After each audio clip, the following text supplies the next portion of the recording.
Podcasting.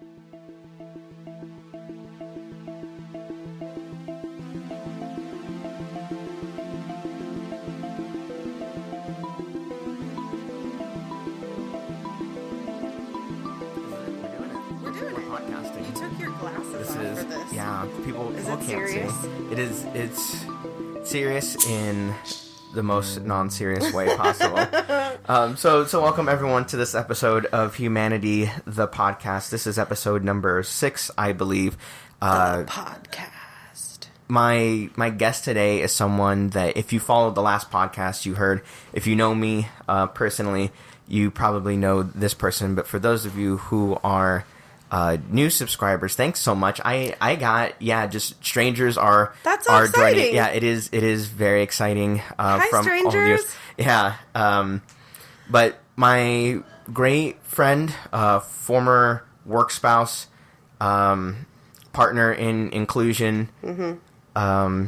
We didn't get divorced. We just separated. No. Yeah, and it was more of a move for the job type of thing. Yeah. So here we are again. Here we are. The dynamic duo. So would you like to introduce yourself? I think you should introduce me. Oh, yeah. Like we used to do. We've done this a million times. Okay. So you tell them what you think, how you want to introduce me, and then I'll just fill some gaps Okay. in. Well, let's Whatever start. you would like to say. Yeah. So this is my friend, Nikki. We worked together for about, we were around the same organization for about 3.5 years. Mm-hmm. We traveled a lot together. A lot. We drove up to the Rosebud Reservation in South Dakota probably 6-7 times. Mm-hmm. We drove to Pine Ridge Reservation once or twice. Twice, yeah. We went all the way to the Table Rock, which is in the north part. Mm-hmm. We drove all the way to Arkansas. Mm-hmm. And so we've spent hours and hours and hours chatting already. We flew to Cleveland. We flew to Cleveland. Exotic Cleveland. Exotic Cleveland. You were making fun of me because I had pulled a muscle in my leg, and so that's right. And we had to run through the airport, and I was limping the whole way, and it was not a good time at all. But it was really my fault. Yeah, that was funny. But Nikki is, I don't know. Let's see if I can guess like your Gallup skills finder. Okay, I have my top 5. But remember that the last time I took it was when we were right. So I feel like certain of my skill set rose to the top in that position. Yeah, then I don't know. It'd be fair to say that, but I will say Nikki is compassionate. One of the most compassionate people I've ever met in my life, and I've met a lot of people. Very caring person, incredibly funny, and there's so many like little factoids I just want to be able to tell about you. But I think you're great. So that's all. I think is that good enough? Leo, yeah. Yeah. Oh yeah, that's her name for me. Yeah. Also. Thanks. So, Nikki, how have you been? I have been quite good, except for how I feel about winter and snow and ice and cold. I don't like any of them. And I think also as a person who uses a manual wheelchair, there are already the world is not set up for people with wheelchairs, right? Necessarily. And then you add snow and ice to that, and it's just like, yeah. So it's just annoying. Like, I don't want to leave the house because it's winter and I want to hibernate because I'm a mammal. But then also, like, just the annoyance of all that other stuff. But I'm taking a good amount of vitamin D every day to help with that stuff, to help with my, like, seasonal affective disorder type stuff. So I feel like I'm doing okay. Semester just started. Life's good. If I'm being honest, I'll say that this winter, I really haven't thought about people with mobility. I don't know. I don't want to say disorders. It sounds very clinical. Issues when is fine. Yeah. Look, our friend Miles is bringing me a blanket because it's Miles. cold in this area. Miles will be a guest on the podcast in the near future. Ha! You can't. Okay, I don't even goodbye. think Z even, like, said yes or no. Yeah. When you asked before. No, I just, it's already decided. So people with mobility issues, I used to think about a lot when we worked together. Yeah. And it opened my eyes for a brief amount of time to just like, oh my God, like, yeah, the world is just not set up for people who can't lift their feet up, who can't like navigate those things just on their own. And I'll say this winter hasn't really struck me. That makes me feel all kinds of ways, because I know when we work together a lot, there's something that I always try to be very cognizant of and like remind other people. And it's just one of those things that's been pushed to the back of my mind. But I guess you have to take me out to lunch more often then, exactly. Huh? That'll so that work. You will be less of a terrible person. Exactly. But no, I think you don't that's get to. totally, You don't get to not think Sure. about it.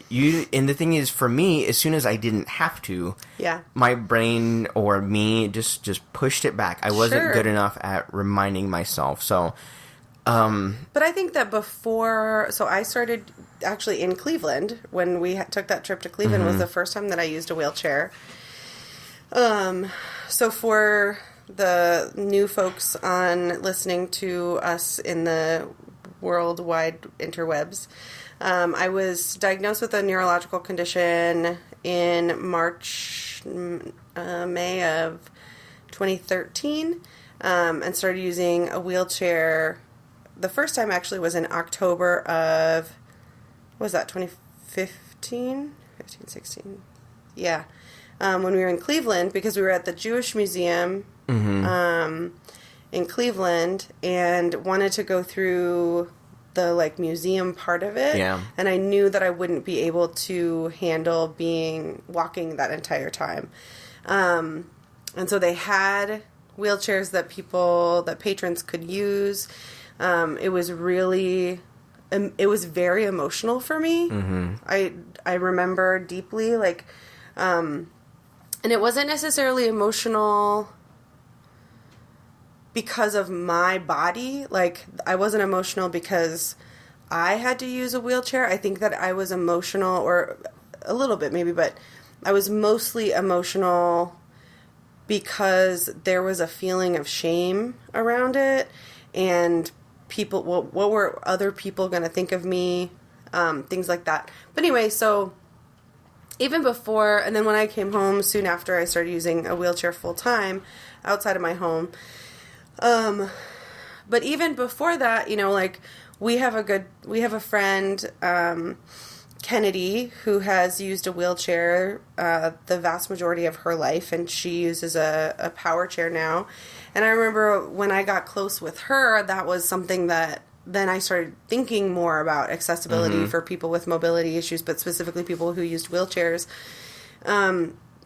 But it wasn't something that I thought about all the time. When I was scheduling events, I didn't think about whether the place was accessible. I just assumed that it was, you know? Yeah. We had that experience a few times of where we got somewhere, and it's like, okay, well, how do we get in then? Right.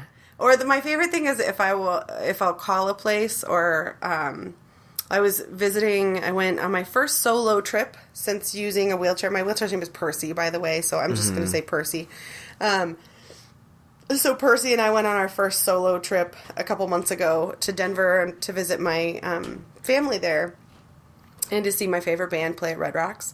Oh, cool. Red Rocks is incredibly accessible. Oh, that's nice to which hear. is you wouldn't think that necessarily. Yeah. But we were going to this restaurant, and I had to call to see if they were wheelchair accessible. And the guy said, yeah, you know, of course, but I also know that accessible it means different things for different people. Absolutely. And for people who don't use wheelchairs, accessible is like, yeah, I think we have a curb cut, but we didn't shovel it today or put salt down or anything like that. But I often think about, especially when people in places don't shovel their sidewalks, or the curb cut, or like the accessible area. I'm really privileged in that I physically can walk if I need to.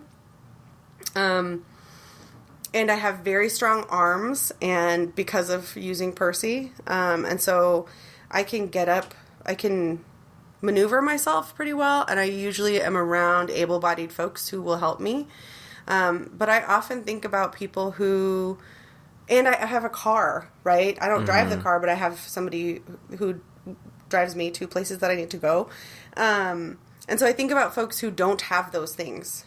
Yeah. Often. That's something that I think you're really aware of, and it's something that I was just thinking about a couple of days ago, is just how powerful things are that people don't recognize. Like, your voice. Is your voice pleasant enough to listen to? And can you convince people to do things for you using just your voice?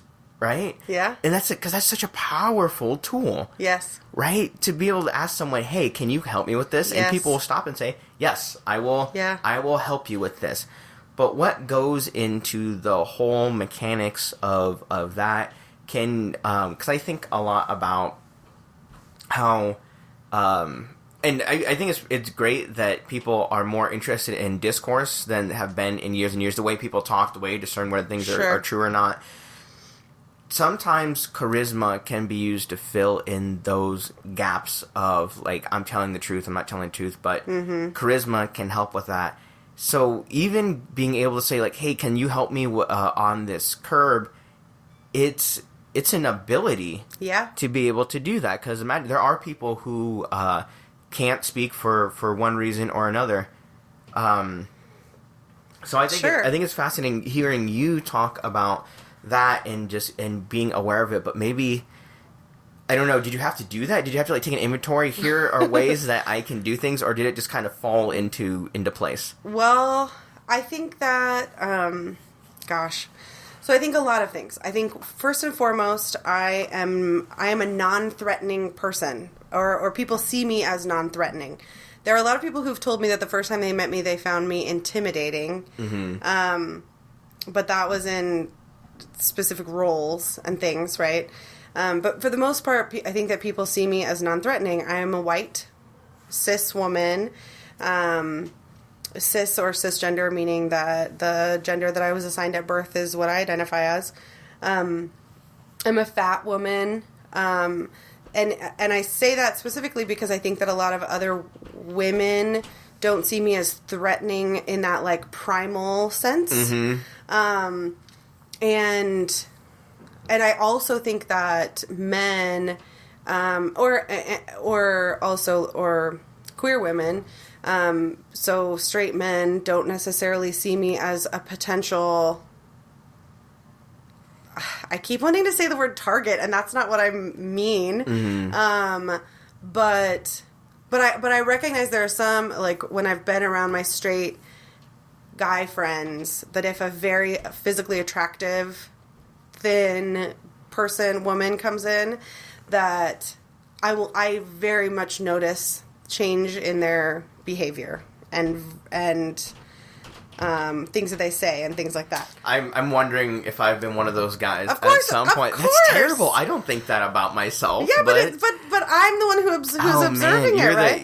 You are the objective observer. Yeah. So, and I don't mean that as a bad thing. I think it's just is. It's an interesting observation, what it is. right? That is fascinating. But so as a fat woman who, like, I don't necessarily deal on that spectrum. Like, I think that I'm desexualized a lot, and unconsciously, subconsciously. Anyway, so that adds to kind of the non-threatening. I think that also,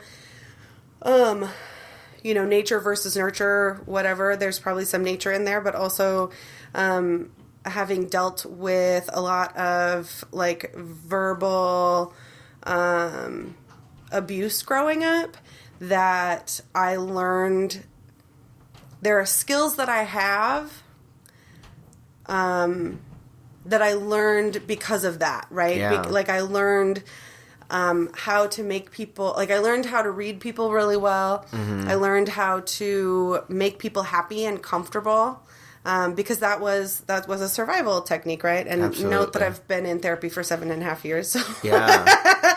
So like being able to recognize that stuff. Yeah. So I think that all of that goes into that, and then being a person who, then I was very independent, for a long time. So then starting to use a wheelchair at 30, 31, I kind of had this, like, that personality stuff. Yeah. Where I think that, and then all of a sudden add the wheelchair in, I think that there's an automatic pity that people, and like, oh, I'm supposed to help that person because they're disadvantaged, they're less than, you know, they're the least of these, right? Yeah. But, and I say that, but also, like, I definitely use that to my advantage when I need to, right? If I'm by myself, and I can't get up a curb cut, or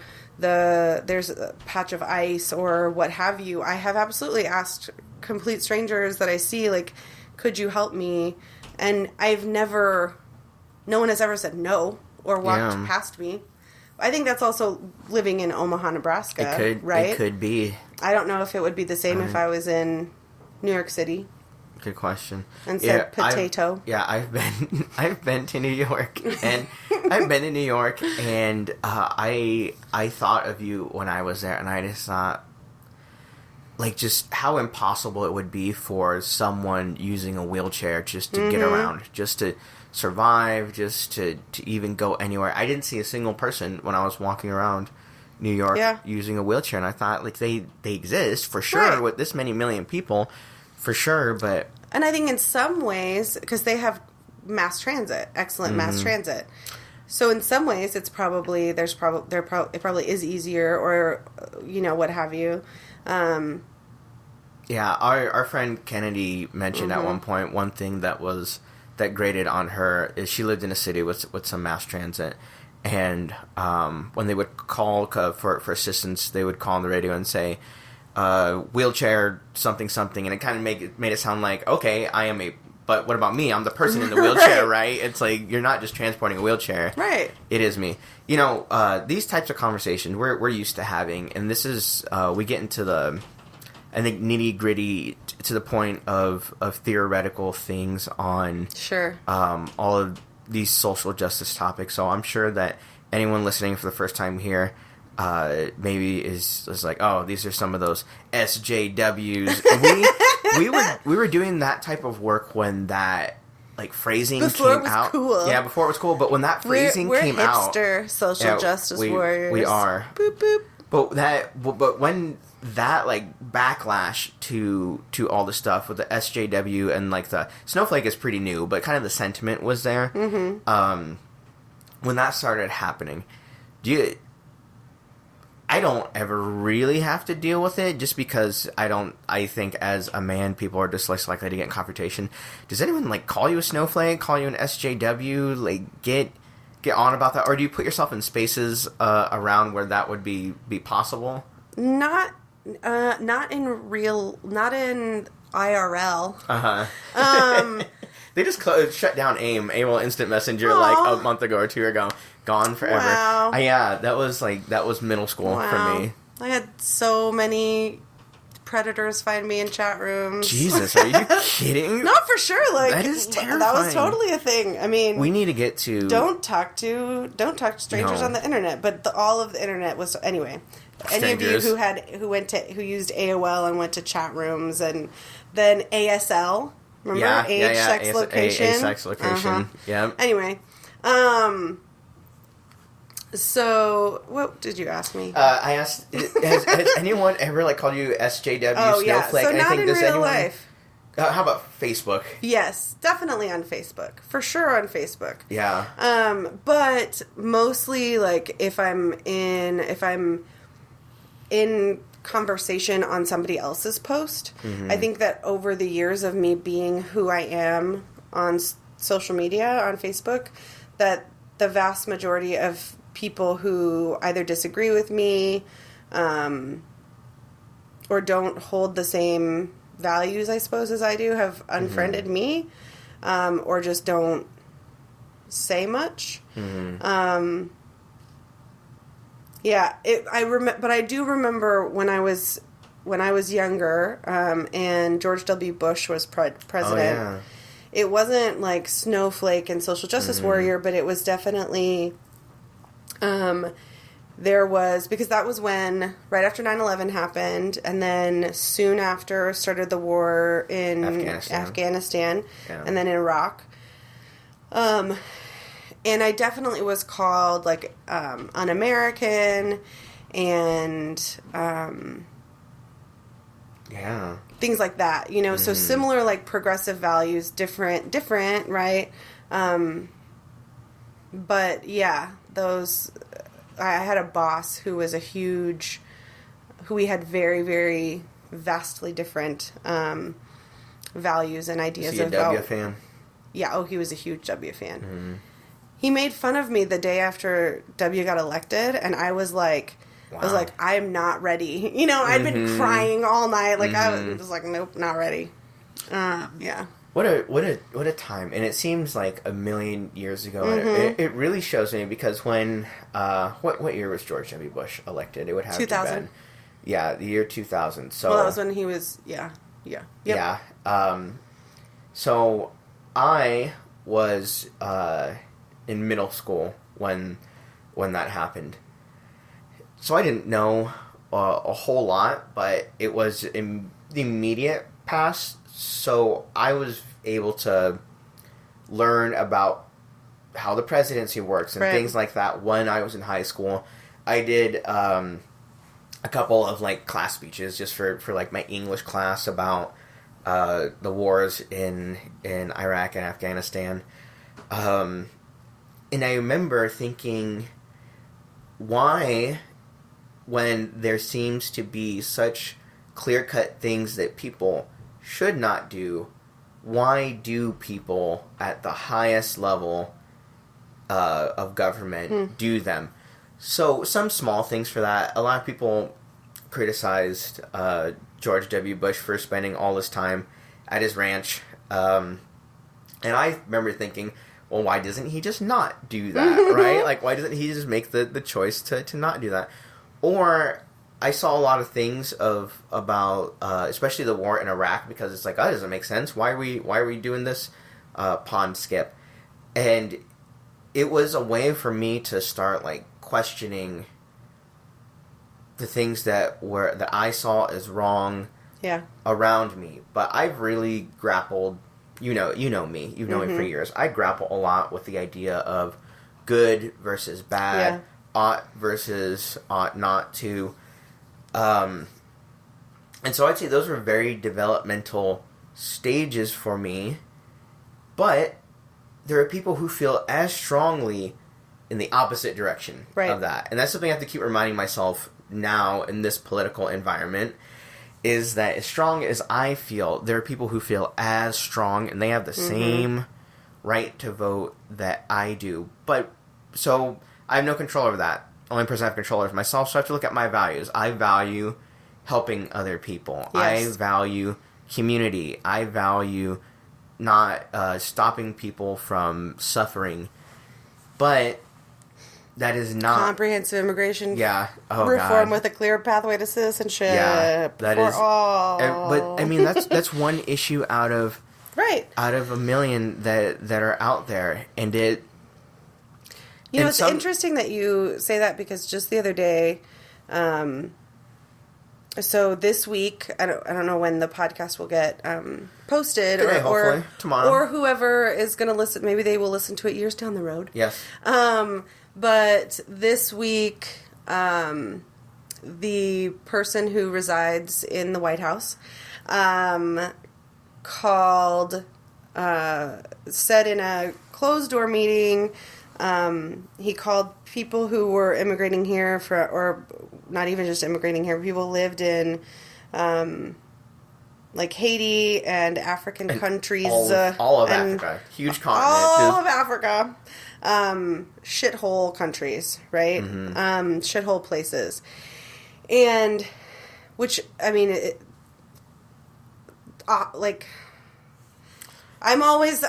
think that I'm always shocked that there's still something he can say that shocks me. But finds it. Right, but so I posted on Facebook because I was really thinking about this, like, you just said, I don't have control of other people, I only have control of myself. And I think that that's so important because I only have control of myself. So yes, that's outrageous to me, but am I just going to be outraged and yell into the void, or what can I do about that for myself? Because where that comes from with him, more than likely is, unconscious bias, is socialization of the only things that he has seen about those places are that people live in huts, quote unquote, or and so because that's what we're shown in the media here in the United States. That's what it says in textbooks, if there even is anything about the continent of Africa. It's not showing the city of Nairobi. Well, it's, and so, so I have to work on my own unconscious bias. That's what I have control of.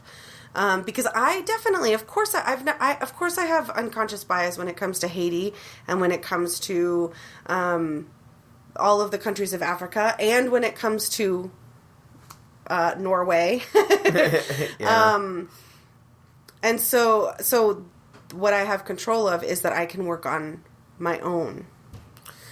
So I think that is because I was talking with a teacher, public school teacher, high school teacher the other day who teaches social studies, and mentioned that they had talked in their class about those comments, right? And says like, well, it's... Do I know who this person is? Yes, you do. Okay. And so I think about what is our responsibility to the children of strangers to let them know things? Because is it more ethical to let parents leave a student ignorant, or is it more ethical to do something and tell students something that may upset their parents? Yeah. And this is because if you think about that social push-pull jockeying happens between every group or pair of people that you could possibly leave them with. But do I have the right to, just because I value all my values, the ones I just stated earlier, do I have the right to influence other people to do it? And and that's so, I love that, because that's something I was thinking, I don't even remember, but something that I've thought about off and on when it comes to that in particular is, of course, when I'm thinking about that person that we both know together, talking about what the things that the President of the United States said, I'm like, heck yeah, of course he should be allowed to. But if it was somebody else who is a science teacher who just as strongly refuses to teach evolution, like, I would freak out. So, absolutely. So I think that that's really interesting. A really interesting thought, and I think, I mean, I'm not a teacher. But we did teach things to high school students. I educated. We were educators to high school students. And I think that, and this is so interesting because I was watching Netflix just released David Letterman's new show. Yeah. And the first guest was the 44th president, Barack Obama, who used this quote, and now I know who it is really attributed to, which is a senator. And now I can't remember his last name, but I'm going to look it up. But you can have your own opinions, but you can't have your own facts, which is one of your favorite quotes that you use all the time. And so I think that if there's a social studies teacher, that makes sense. That in the classroom says, okay, the president said this, or that's what's being reported. So the president said this. Let's have a discussion. Let's Google. What does Google, when we just Google Haiti, what are the things that show up? When we Google Kenya, what are the things that show up? when we Google South Africa versus another, Ghana or Zimbabwe, what comes up, right? Or even Uganda. Like, the only thing that's going to show up is Uganda are the, like, horrific pictures, things like that. Yes. You know, I was just listening to a speech by Neil deGrasse Tyson, and it was about why is it that we see, like, Nobel Prize winners out of I think the last 50 years, there's only been 3 Nobel Prize winners in sciences in the last 50 years, but out of hundreds, right? And he said, now the uncurious person would see this and say, like, well, there's obviously just something wrong with these people or that part of the world. But if you look historically, like, algebra was started. That's right. In there, like, algebra is an Arabic word. We use Arabic numerals. So many people don't know that. We use Arabic numerals, but if you look, it was an I don't remember the person's name, but it was fascinating. But eventually one person who had a lot of religious influence, who was a religious leader, said that manipulating numbers is the work of the devil, right? And so, but there is a clear historical reason. That's right. For that type of thing. And so, but what I think is, the reason I make this point is that people like me and you will take the time.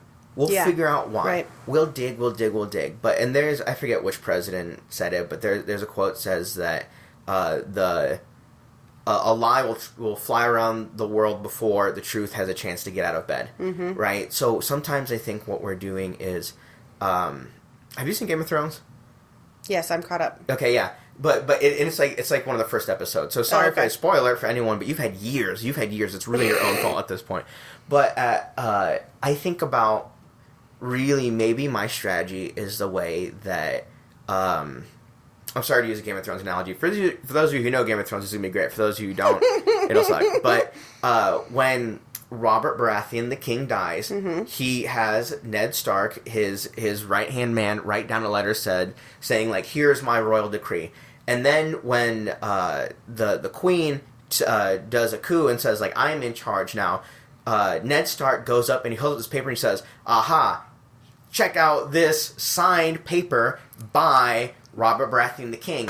And she said, do you think a paper is going to save you? And just rips it up. Yeah. And I feel like that a lot. I put a lot of thought, and I put a lot of meaning behind the things I say, but you look at people who are famous, and it is personality that gets you forward. It is not like, this person's the most truthful. They're a superstar because they're truthful. You look at people like, and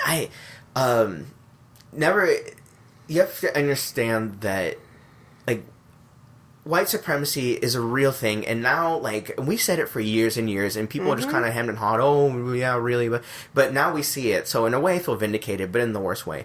Yes, but white supremacy hides behind a thin layer of being able to say, like, oh, I was just joking, or that's not what I really meant. And the person I think that is notable for that right now is this woman named Tommy Lauren. Tommy Lauren. She is, because the thing is, like, she doesn't even believe all of her own stances all the time. It changes things like that. But she sent a tweet out this week of where it was just like, if these aren't shithole countries, then why are they coming to the United States, right? And it's like things like that are just so clear cut, just bigoted. But there is this like layer of where people will say, yeah, but slow down, maybe she didn't mean it, maybe it's this, maybe it's that. And there's so many excuses that are made for bad actors, right?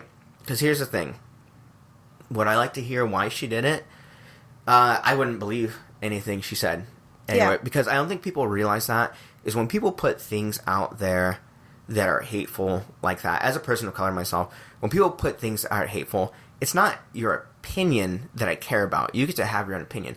All of a sudden, it raises alarm bells of saying, well, this is a dangerous person. Right. If this person has any amount of power over a person of color, they're going to hurt them. Yes.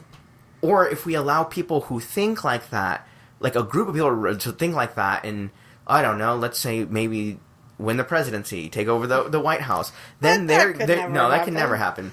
Then they will make policies that hurt people of color or hurt people in general. But one thing that I saw, and I don't know if I agree, I don't even think this could not have been a well-researched opinion. I saw it online, so take it for what you will. But someone said that this suffering has always been happening, but it's just been like the poor coal miners who have been burdened by it, or the working class people. And so now it's time for those people to have their chance to run the government, right? And I thought, like, wow, that is like, that's a great thought. Because what they're saying is the disenfranchised working class white men have been disenfranchised, and so now it's their chance to take the government. Okay, cool. Like, alrighty. Except that the person who is in office is not a working class person. Like, it never has been. He's branded himself. And that's bizarre to me. I mean, isn't it? It's so bizarre to me. But, ouch. The policy thing is really interesting, and I think that's a big part of white supremacy, and understanding how insidious it is, and how it still is incredibly harmful. And this is something that I'm going to remember his name in a minute. Was saying the other day, is that policy thing. It's like, okay, he can be all of these people, right? You can be a bigot if you want to, or you can be racist. You can, believe in white power, or believe that men are superior to women, or any of those things, right? Fine. That's, like, I'm not going to, we probably won't be able to have lunch together because that's going to be difficult for me. Mm-hmm. But when they are in positions of power and authority, whether that authority is banning travel from certain countries to the United States, or if immigration that power, policies, right? Yeah, or immigration policies, or if that power is just who you're hiring, or who you are giving a raise to, or who you are able to give a promotion to, or who you think about when this organization needs a speaker.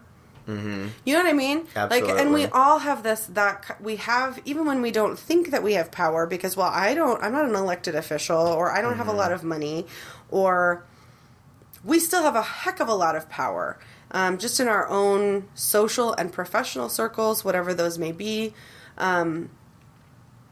Yeah, that's something I really thought about here, because Donald Trump. It was weird. It's like, you haven't been saying his name, and I was like, am I not supposed to say it? But I guess, like, I know you choose not to. I just don't see the point of not doing it. Fine. But that is just, I don't know. That's just a personal preference for me. But he is a symptom of something that I really, really, really have got a great look at of this country, is that we are a multicultural country. Mm-hmm. Now, there's never, as far as we know, there's never been a country with kind of the same idea. Come here, bring me your tired, your huddled masses. Right. And so this is an experiment, truly. But the problem is, we've wrapped up reality in patriotism and nationalism, because the United States, by and large, has always been a business venture. It has always been a business venture. If you look at the history of the country, who was sending people over here? Why were they sending people over here? They were mostly business ventures. People Right. looking to get rich, people looking to reinvent themselves, looking... Right. Now, we don't particularly live in a time where all of us are owned by corporations, arguable, but I'll go on the side. As we sit here with our iPhones and iPads and... Not quite yet do they have, like, the birthright to us yet. Right. But what I think is a product of that is in some business practices, what is right is what is profitable and nothing else. And I think with Donald Trump, those are the same thing for him. What is right is what is profitable. Sure. But he is a product of his environment. The United States, all of them, sirloin and all the rest of them. That sounds good. Yeah. The United States, we don't really have a collective morality that a lot of other cultures have. Cultures inside of countries, a number of countries have a few cultures, and you kind of know where they're coming from, and have at least a shared morality in order to move forward together. But what has happened is there's been one dominant culture with over everyone else. Now these other cultures are busting through for the first time ever through the internet, the democratization of information, and now all of a sudden net neutrality. Yeah, for now. But now we have to have these hard conversations, and what we've seen is that there is just a certain percent of the population who says, "No, I'm not. I'm just not. I'm just not. I'm just not having that conversation," because they don't have to. Yeah. They don't, because the thing is, for me, when I want to get around somewhere, I can get in my car. No problem. So I mostly get to choose the people I get to talk to. Great. Mm-hmm. But there are people who use public transportation. You're mostly exposed to just strangers, not for a meaningful reason. You just happen to be sharing space. Yeah. At that moment. And there is a culture, you should do this, you should not do this. You should do this, you should not do this. So we do know how to get along with each other. We have figured that out. The question is on the parts of our culture of kind of how just the functioning of it. We have to figure out on the things that we base upon morality, how do we come together? Because the idea of just one person's going to put their foot on the neck of everyone else to hold down, the internet is like, those days are gone. Right. For now. And I'd say probably forever, because you saw even during the Egyptian Revolution, they use phones, right? Mm-hmm. They use phones to help, and even if net neutrality comes around, people will find ways around it. Absolutely. But now, and again, all this is super theoretical and maybe a long-winded way to ask you personally, just because we live here in Omaha, do you think that there are people in Omaha, and I'm going to merge two things together, okay, who are kind of like, who that you know are around here, they just keep their foot on the neck of everyone else, refuse to... There's one person that I can think of that we've had experience working with together. Well, not working with, but where their organization and our organization did some work together, and left one of our programs for something like that just because he was uncomfortable talking about gender stuff. And this was at a time when it was the first time that was really breaking out in the mainstream. And instead of him sitting and saying okay, I haven't heard this, but I want to listen to it, just got up and left. And that didn't have any ramification for him. Not social, not business, nothing. He just got to check out. So, and can he do that? Sure. Go for it. You 100% can do that. But then again, it goes to right or wrong, because the thing is that people, with gender, people just can't just walk out of their own bodies, right? It doesn't work like that. So kind of taking these big national issues we're talking about and just bringing them in to more personal. I also want to wrap in the Me Too movement. I know we said we were going to talk about that on this together. I haven't really seen the Me Too movement hit Omaha. in a giant way. Do you think it's going to happen, or do you think it's not? Oh my gosh, you just said so many things, and now that's me. I'm like trying to figure out what to. So one thing really quickly that I do want to I think that's something that's really important is critical thinking, teaching critical thinking, right? We went back to, you asked earlier about what can we teach youth and teach children. I think that that's the most important thing, is teaching young people and adults to question and to think critically. And I think that so much of this, if people take a second to go, that meme doesn't feel right, I'm going to actually look to see if that information is correct. Or, that'd be nice. Yeah, right? That'd be nice. Or,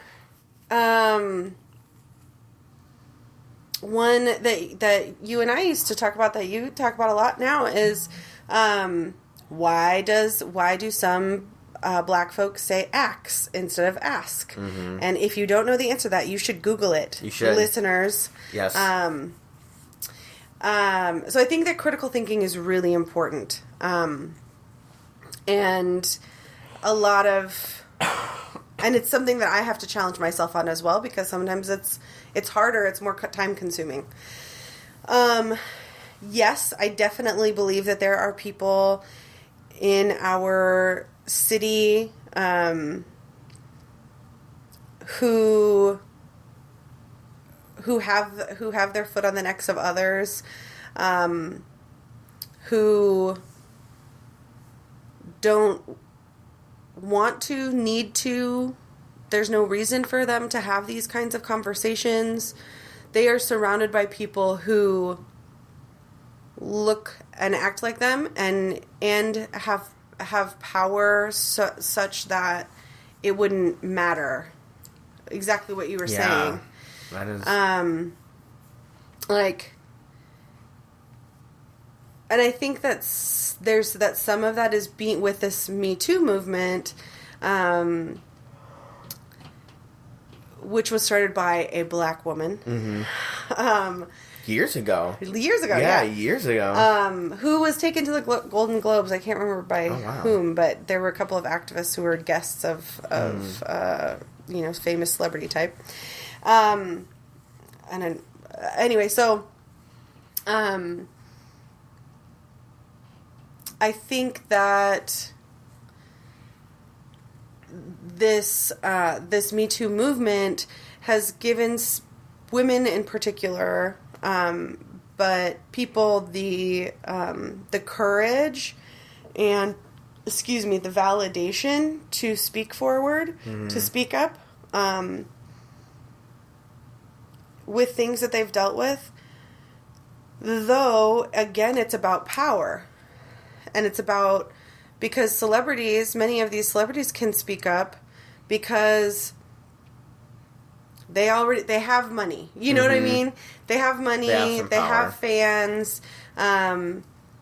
Yes, I don't mean to take away from the courage that it takes for them to speak up regardless, right? But if you're talking about either the woman who has been working 25 years in the same job, or not in the same job, but for the same company, and, wants to retire there, or the woman who is waiting tables. What was said to me when I was waiting tables was, it's a lot easier for them to hire a new server than a new general manager. Jeez. Yeah. And so I think, I don't know what it would look like if the Me Too movement, quote unquote, came to Omaha. We have the Omaha Women's March coming up in a couple weeks. A dear friend of mine has been volunteering for the last 6 weeks to get that together, and has been working really hard to try to be intersectional in terms of race and sexual orientation. Yeah, and I stuff noticed. like that. I noticed. I've seen that a lot, and I've seen that a lot in a lot of these activist spaces. The push for that. I'm always scared of tokenism. I'm absolutely. always, and I'm scared of not just like initial tokenism, right? Which happens. I'm afraid of like the second level of tokenism, which is like you get one or two people who have these identities, and then they're the only person that ever gets a phone call. They're the one person. It's like, we need someone who's this box, this box, this box. So I know the one person who is that, right? Definitely. And to me, that seems like level 2 tokenism, right? Sure. It's like, okay, because you haven't fixed a problem, but you feel better about yourself now. Yeah, and what's the difference between where is the line, I guess, between tokenism and intentionally being inclusive? Yeah. Is there a line? What is that line? Is the line just the intention behind it? Like, we used to know somebody who, when they were creating marketing materials for their organization, would be like, okay, we've got a black person and a brown person and a, person in a wheelchair. All right, looks good. Versus folks who are like, okay, I want people to see themselves represented in this thing. I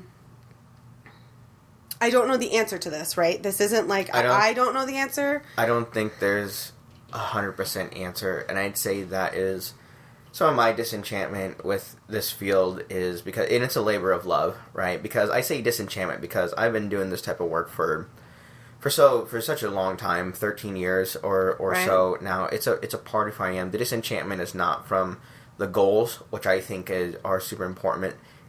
It's that there seems to be now this idea that there is like one right way to do these things. Oh my gosh. But when you try to put your finger on it, it's slippery. You can't do it. And then people are being socially punished, being called, say you're a bad person, being disinvited from things, being shunned,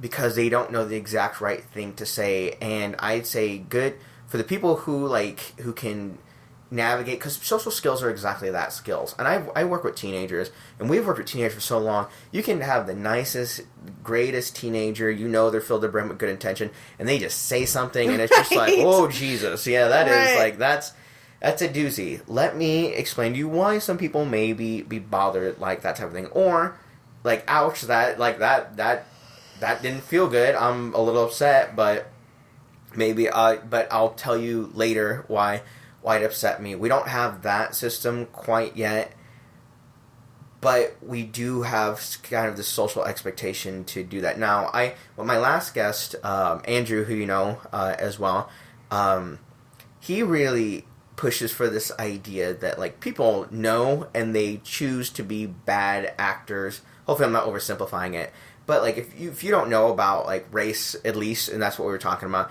if you don't know about race, you have to, because it's just out there so much that you should know about these things. So when people are saying things that are discriminatory, it's like people probably know about that. Right. And I agree to a point. This is where I've landed on this. I agree to a point, but we have 100% met people who've just said like really incredibly bigoted, hurtful things and just not understand. My favorite one of these is... I hope you're going to say what I think you're going to say. I hope I can. What my favorite one of these is I did a workshop, and there was this kid who loved it. Loved it. And at the end, he said, this is really important stuff. It doesn't matter if you're black or gay or normal. We all need to work together. And I'm there. I'm just like, oh, the sentiment. The one that I was thinking of... but it's just like, it missed the mark. The one that I was thinking of was the young person who... So it was me and one of our friends, colleagues, who is a black man, biracial man, but usually identifies as black. And the kid goes... Well, I've met a black person once. And he was really mean, but you're not mean. And but it was such, I mean, that was a very eye-opening thing. You're trying. And this was in western Nebraska, right? It was in rural Nebraska. Absolutely. But the thing is, there's some people who would say that, like, you shouldn't make excuses for those types of people. I think, though, that, and you talk about this a good amount, that we have expectations of that someone should be able to calculate a 20% tip, right? Because they have gone through math classes in their life. We have expectations that people can read at a certain level because we have this institutionalized public school systems and these, of expectations that if somebody is neurotypical, if they don't have any intellectual disabilities or developmental disabilities, etc., that they should be able to do these things. And this stuff this social justice warrior stuff, there's not an intentional place that it's being taught. Right? Like, maybe guidance counselors are talking about it when they have their guidance sessions, but I don't think so. In elementary school, I sure don't remember, except for, like, let's treat each other differently. Like, there's Sesame Street, you know what I mean? Like, and so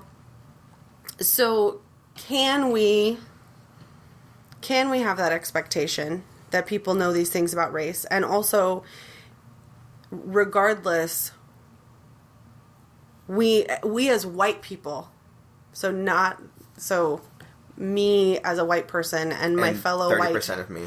Yes. Oh, that's right. Ancestry. I spit into a vial, and they told me that I was 30% from Iberian Isles, and then 70% was from North or South America. Right. The rest of all the Western Hemisphere. I cannot believe I spent $100 on this. From the Western Hemisphere, but we can't. Somewhere around here, who knows? Yeah. I think if that is what people want to happen, what they have to do is they have to make the consequences for saying, because you can't do thinking, and that's the problem with all of this. You can't do thinking because we don't know what people actually think. But if you want to drive it to the shadows, what you have to do is make it either people have to pay such a high social price or literal price, like when people are getting fired, in order to do that, because it creates a pressure that it's not acceptable. And the thing is, we have that. We have that in really, really super arbitrary things, like picking your nose. Mm-hmm. If you picked your nose in front of your boss, would you get fired? For some people, yeah, that would. If you had friends and you start picking your nose all the time, will they stop inviting you places? Right. Yeah, and that's the thing is, we have that. There's no place in a book that says you shouldn't pick your nose because this will happen, but people pick up on that. Yeah. So I think that is the only route that this can go through, because I will tell you, I think one of the big mistakes of this movement is that people are linking it to morality, which is not a problem in itself, but what you're doing then is you are appealing to the conscience of other people, and that is so dang subjective. It is so, what people find acceptable or not. There is a portion of the population right now that if they said, we're going to go and all death penalties are going to be done by a guillotine, there'd be people who'd be like, yeah, let's do it. Right? Absolutely. Or if you said, like, or the way you're going to do it is we're going to put it on live TV, or we're going to throw people to lions, right? People would love it. There is. So the thing is, we cannot expect people to do the right thing. Doesn't work, right? If expecting people to do the right thing because what I think is right versus what you think is right is so, it can vary so much. Right. So if people do want these things to become, because there's two different things. If you want to be institutionalized, you have to get in positions of power and push it through. If you want it to be social change, well, then you have to start with yourself and people around you. That's right. But holding yourself and others accountable. But what does that mean? But what does holding accountable mean? Like, what can you give an example? Have you ever used a tool of yours to, like, someone said this thing and you said, oh, well, I guess, and we taught these things, but in your personal life or even professional life, how does one accomplish such things? Absolutely. I mean, I think that on a social level, right, setting certain boundaries within my bubble of myself as a person, as well as my home, right? So I have definitely told people, who've made a joke or said something in my home, like, that's not okay in my home. So, that if you want to stay here, right? So that's using social capital. If you want to have the pleasure of my company, then these are the expectations that I have. And we have that in so many other ways, that we might not even think about, but do we use them in this way, right? Like, oh, well, it's that guy at the gym. We've just known each other for years. I know he says sexist stuff, but whatever. You describe a number of people. I know. I remember one of them at your birthday party that I called out. He is, that absolutely. And I'm sure he's a great guy. You invited him to your birthday party. I posted a photo of him and I training jiu-jitsu from 6 years ago, and me and him couldn't be more different. Yeah. Just on our views, things we believe in, ways we act, our life has been. He's still a friend of mine. He is still like he is still. I would invite him into my home. I would do things like that. I just would. And here's the thing: is I just would never talk about like serious stuff with him, which is. So and you would probably if you were like, oh hey, so and so is coming over, you would probably say to me and our other friends, just so you know, XYZ about this person. The interesting thing about him is that we have disagreed on some things before, and usually what happens is he just does. He has these ideas, but not very strong convictions about them, right? Yeah. And I think about that, and I was like, man, am I just a...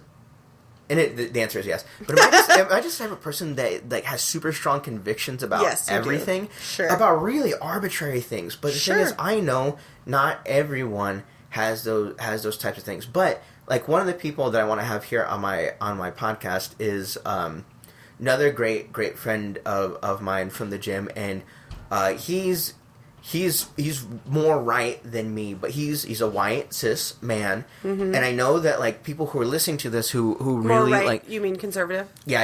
Okay. Yeah, more conservative, but not super conservative. Sure. But I know that there's gonna be people that like as I reach out and I talk to people because I think they're interesting. I also like to get my head coach Mick talk about because he's just an interesting human being.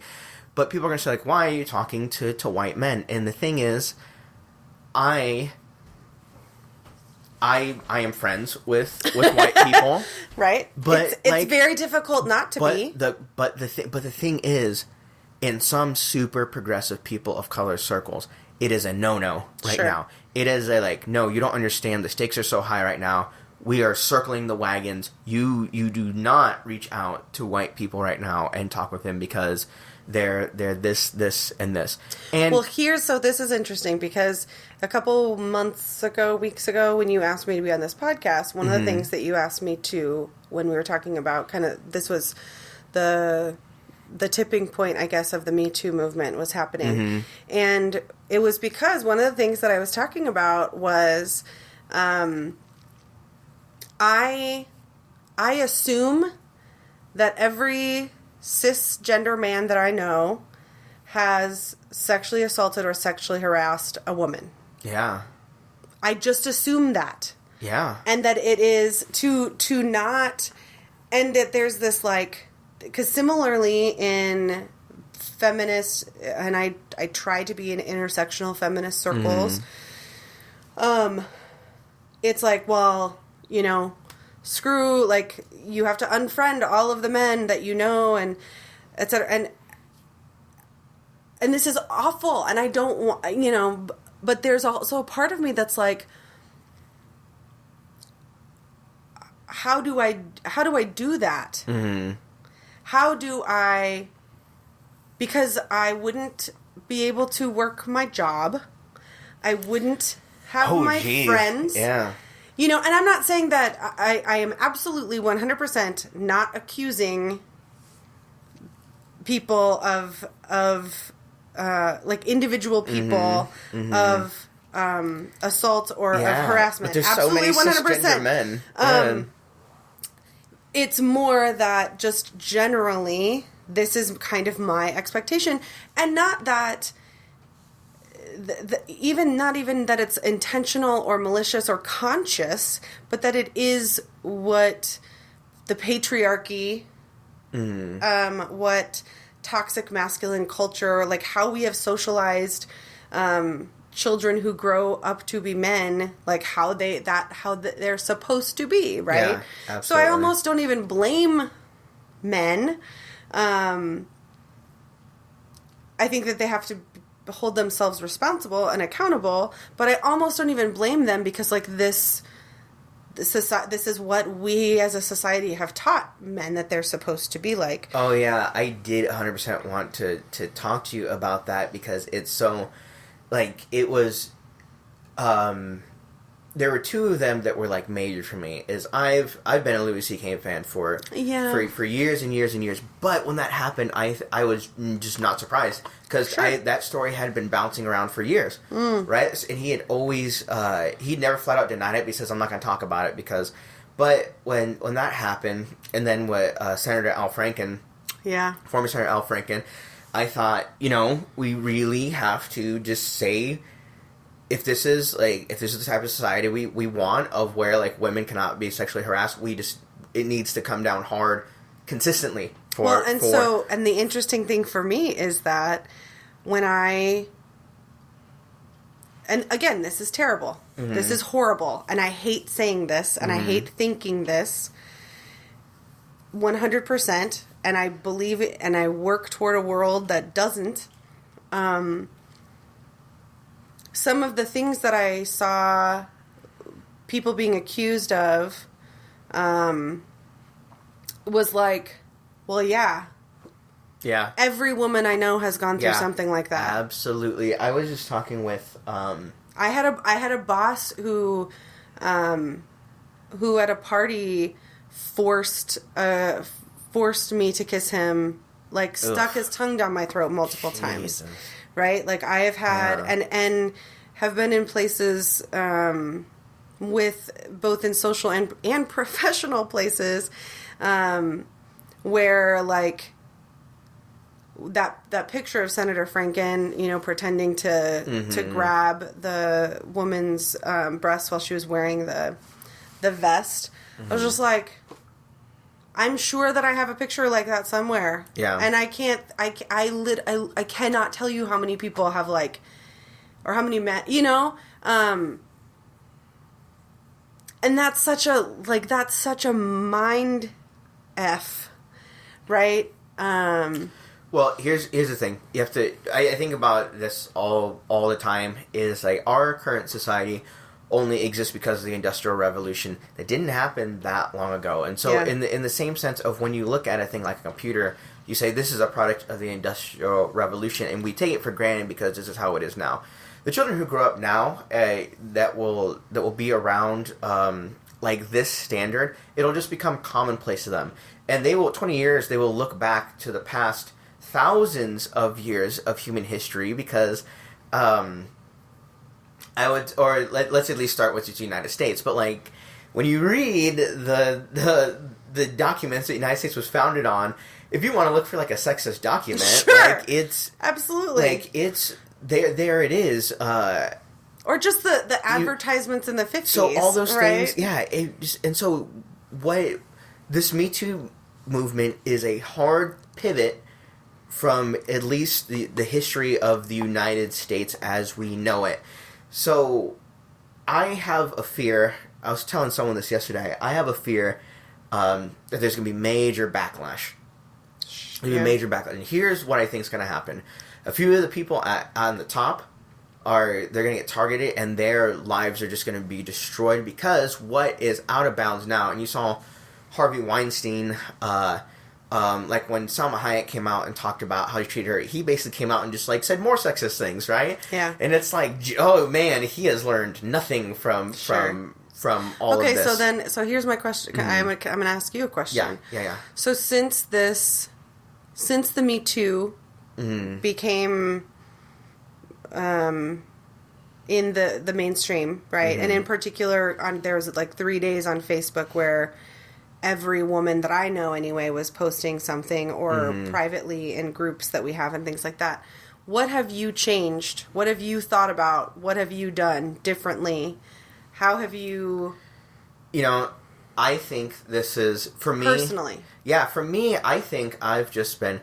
I feel in some ways, because really what the last few years has been an explosion of sociology. People are very interested in the way that we treat each other, which I feel great because like this is stuff that I not only study or have degrees in, but I obsess over all the time. So and because you've seen me do it, I've been teaching about what healthy relationships look like for years and years. And in my current job where I get to work with teenagers, it's actually, unfortunately, a pretty common theme. And sometimes it's like I'm being physically hurt by a romantic partner, or there's a stranger here and they're harassing me, they're trying to get me to do this or that, or it's like, or this person's like sending inappropriate pictures to me. So I think that I've been pretty cognizant. I think the big change for me is that it's no longer just okay to be passively cognizant of these things. So like one of the first things I did is I wanted to like talk to the people who are closest to me, right? So my partner obviously was one, and she told me things that like me and you knew from this thing from years of where I worked for a dozen years, is like every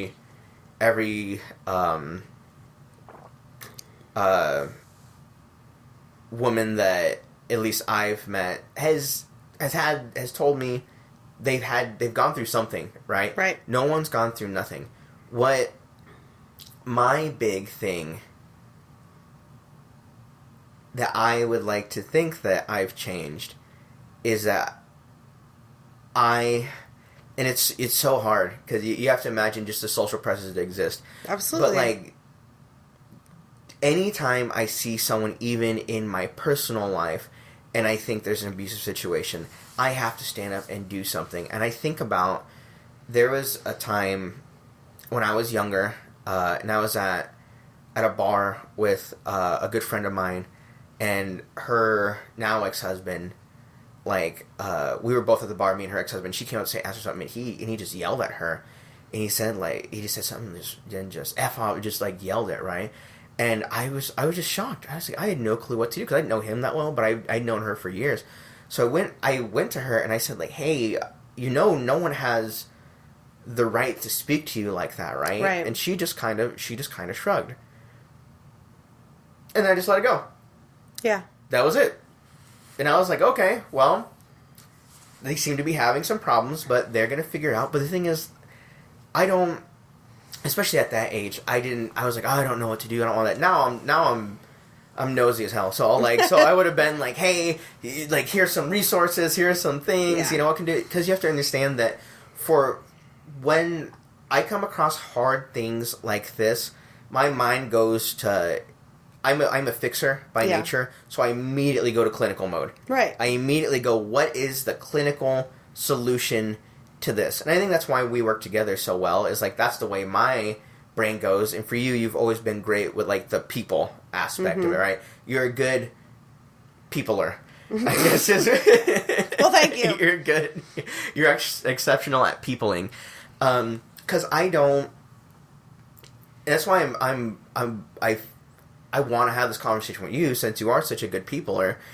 Is I don't know what to think. I don't know what to say or how to act, and so I revert back to my clinical ability. But that is also, as you've referred to me numerous times, is if you say Emilio is a robot, right? Mm-hmm. And that's but that's what happens when I get nervous and I don't know what to do. I go into robot. What is the correct answer to do? Do you feel like this movement's fizzling out? I worry about that. I worry about that. Like, oh, is this just a fad? Is this like a thing we're gonna do once and now it's gonna go down? And I really think that, here's my suspicion, is they're gonna take down a few people, like really try to make an example out of them. Is like, this is why you cannot attack the people at the highest things. I have a pet theory. I think it's gonna be tough. I have a pet theory of how they would do it, because they can't do it in a sexist way anymore, right. But they can do it in different ways. So you can say, oh, this person had an employee and they treated them like this, and so like we're gonna give this employee like talk employee like here, and they're gonna accuse them of different things, and maybe they're true. So they're gonna try to sink them using non-sexist ways, but other things. And I think the prime target for that is Gwyneth Paltrow. Because Gwyneth Paltrow is, you have so thought of, funny. Oh, yeah, I know. This, you should. Like, you think through, like, it turns into an entire script. Like, it's not just, a celebrity. It's like, okay, I think that Gwyneth Paltrow will be perfect. Here is my Gwyneth, I hope not. I don't know what he's about to say, but I hope not. I hope not either, but here's the thought. Gwyneth Paltrow has accused Harvey Weinstein of not just sexual harassment, but of rape, right? Okay. Yeah, and so it's an egregious one, but also, she's a very unlikable person. She basically sells snake oil. Like, I don't know if you know her company. Her company. Mm-hmm. I don't know if she has a country, but I've heard a little bit about it. Yeah, but it's just snake oil stuff, right? It's like this really, like, it's basically high-end, super expensive things, and they say, but it has all these health benefits, but there's no real proven thing, right? So some people aren't happy about her for that. She also did the food stamp challenge thing one time. Did you hear about that? Where she was supposed to live a week, what it's like to live on food stamps on $3 a day, right? Mm-hmm. And she bought like avocados. She bought like avocados and like all this other stuff like that. Got like 3 days into it and said like, oh, this is hard, but I think I got it, and just quit, and just stopped doing it, right? And and she was just like, wow, it was just really hard, and I just didn't, like that. And people were just like, you are a jerk. You are a jerk. And what I'm saying is the reason she'd be a prime target is no one, if Gwyneth Paltrow's career crashes and burns, not very many people are going to shed a tear about it, right? Because she's already just an unlikable person that says like, I don't think anything particularly like out there 100% like, but just she says insensitive things. I think that it's interesting that you think that she's an unlikable person. I think that says a lot. People who steal money from people infuriate me. Yeah, I know, but or I think people who make a game out of poverty and just like, oh, I quit. It was hard. Right. That's it. Sure. Right. It's so dehumanizing. And I'm not saying that I like or dislike or whatever. Mm-hmm. I'm apathetic, I suppose. Yeah. But I don't know. I think that it's I think that movements change, right? And they grow and they evolve. And is this movement just about, quote, taking men down? Mm-hmm. Is this about people being accountable? Is this about... Good questions. Is this about victims, survivors being able to share their story and being believed? Mm-hmm. Or is this about policies actually changing? Is this about men starting to work through their own, what they've been socialized with and holding their friends accountable? Or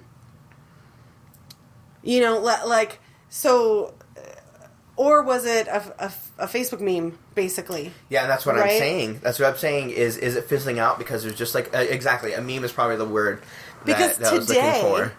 So today, an article came out where a woman accused Aziz Ansari. I saw.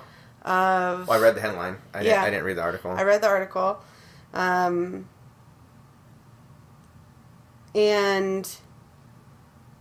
that's a tough one for me, right? Yeah. because I've enjoyed him, but also he has been someone, like, he wore a, what are they calling it? The celebrity movement that's... Was it Time's Up? Time's Up, Time's Up, that's it, He wore, like, a Time's Up ribbon. You know, all this stuff. Bunch like, of he people, said dude. that he is... I've already seen people majorly saying, well, what happened to innocent until proven guilty, and how do we know this, and is this woman just jumping on the bandwagon, you know, all of that stuff. So I think that that's where some of that's going to come from.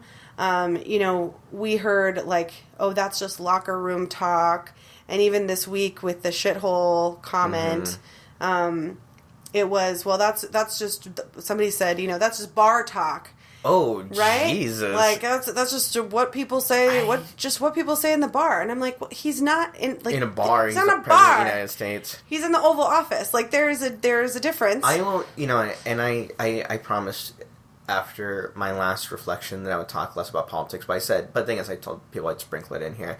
I would say, because my big problem, again, is we're focusing on one person when this is obviously a systemic thing. He would have no power if people didn't enable his power, right? You look at the entire, you know, and I think about this all the time. You know me, I struggle. I try to be even-handed wherever I can, and it makes me think that after Mitt Romney lost the election to Barack Obama, the Republicans paid millions of dollars to this foundation to say, where are we missing demographically, and how can we improve it? And they came out, you can look it up. You can look this up. It's all out there. And they said it's discriminatory statements about African Americans and Latinos really turn people off. Turns out. So here are the strategies we need to do. This, and this. And they just said, like, yes, we're going to do it, and just crumpled it up and threw it in the trash. If conservatives could just stop saying racist things about Latinos, they would have the Latino vote. Yeah. Easily. They would have the Latino vote. It's the largest growing demographic in the United States ethnically. And they're just throwing it away. And it makes no sense to me. But the thing is, me and you have talked a lot about saying, like, bigotry doesn't make sense. Sure. And that's the thing. Is, like, there's no logical pathway to bigotry most times. And the reason I say most times is because if there's just one group of people that's been hurting you and people like you the entire life, it makes sense of why in your brain you associate those things together. That's right. But that's a whole other conversation. Dude. That's a can of worms. Like I do a lot of times when I'm talking with you, I forgot what I was talking about, why I was going there. But take that point. It was interesting. I'll listen to this later and just be like, oh, right. We have 8 minutes until our time is up together. Wow. Can you believe how fast these things go? Wow. Any last points that you want to get across out to the entirety of the internet? Oh, internets. You're so great. Thanks for listening. I think that, you know, I was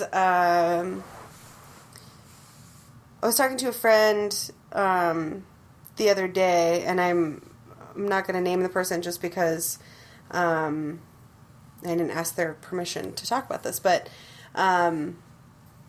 there are a couple of you know, people that I have difficult relationships with, right?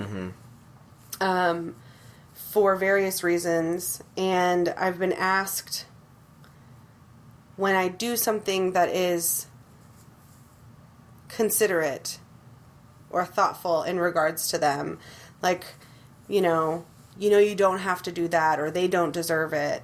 And for me, it's not about, in most of these situations, it's not about whether they deserve it or not. It's about who I want to be. And that I want to be a considerate person, as much as I can be, right? And so I was talking to this friend, and they were like, yeah, you know, I think the thing that I want the most for people to use, the word that I want the most for people to use when they describe me is intentional. That I'm really intentional. That I try to be intentional about everything. And I've been thinking about that a lot the last several days, that's similar. For me, I feel the same way. That at the end of the day, it is about who and what I can control, and that's myself, as much as I can, right? Yeah. And am I the person that I want to be in this day and in this situation? And when I'm not, am I holding myself accountable? Because, yes, I get really frustrated with and angry and scared about the things that people with power are doing in the world. But if I'm only pointing fingers and I'm not thinking about how I am adding to that in the world, then am I actually doing anything? Right? And so they call it armchair activism, right? It's like when you complain about things or you point out things, but don't change your own behaviors. Yes. and don't try to be. Yeah. So that's so listeners in the interwebs. That's I think that's and I think for you too, Amelia. Like that's what, with this Me Too thing, like asking the question about what have you changed. Both personally and, are you thinking about, oh, did I sexualize that woman in line at the grocery store in my mind? Yeah. Right? Or did I let that joke go at the gym? And I don't mean to call you out. Just that we've talked about that. And I think that for myself... now that I'm an instructor, like, it's kind of nice because people aren't so willing just to talk about... Because, I'm always about, and the gym has always been about respect. And our gym has been great. One of the first people I ever saw at the gym was a woman who's a kickboxer. And... Did you ever fight her? Oh, she beat the crap out of me all the time because she'd been doing it for years and years and fought probably amateur. Probably I don't think she's professional, but fought amateur. And so yeah, she would just beat the crap out of me. And so when I think about like the places that I'm going to be, so I work in a school, and I will just hear things. I'll be walking to the bathroom. I'll be walking to pick up the mail from the mailroom. I'll be walking to go get a student or go to a classroom, and I'll just hear someone yell a word, and I just I want to who said that, and right. and track them down and just be like, you're not gonna talk about people like that. But this comes to a thing that I think is great that we've said for years and years, people together, is do your best. You will screw up. Absolutely. You will screw up. You will fail more times than you can imagine, but... And I screwed up big for me, I guess, 3 times yesterday. And